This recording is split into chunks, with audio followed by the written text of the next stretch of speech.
Hello everyone, so in this video, we're going to be reviewing the Rubi app. So if you don't know what this is, that is basically a mining app that lets you mine or gain crypto from just waiting for it.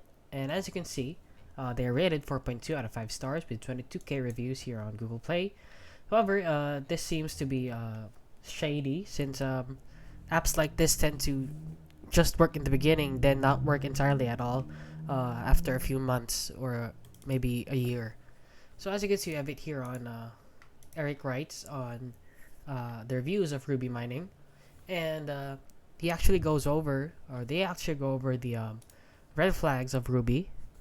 And let's go over the red flags. So right here, they actually state that the quality of the mining app is looks cheap, and the dollar equivalent of the token showing even before listing.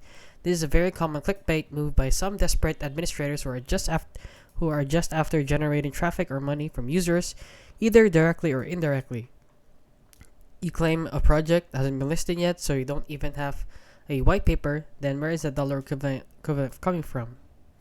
So the so-called owner and teammates are all AI-generated images with no valid profile or portfolio to back up their claims of being a credible team. Like this is very clearly just AI-generated right here, as you can see, and it is finally unrealistic. And as you can see, let's even believe that less than one of token is being mined above $3. Why then do they reward referrals with a much 10% boost in mining rate for each referral? And lastly, Ruby mining is not new as they claim. So I did some digging on Twitter and found one of their probably abandoned account and lots of posts about Ruby mining as far back as 2022.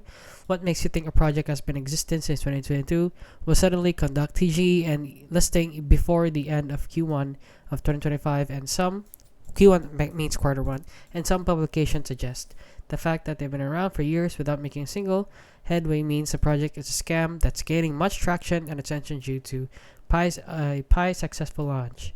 It is mostly a waste of time. So as you can see, they actually go in depth here about Ruby and did a background check, and they are really suspicious, and they are just famous right now because of their launch. But however, as they stated here, they've been around since 2022 and been trying ever since. So yeah, please don't believe in Ruby. Apps like this are too good to be true. And yeah, that is basically it. So if you found this video helpful, please consider liking and subscribing.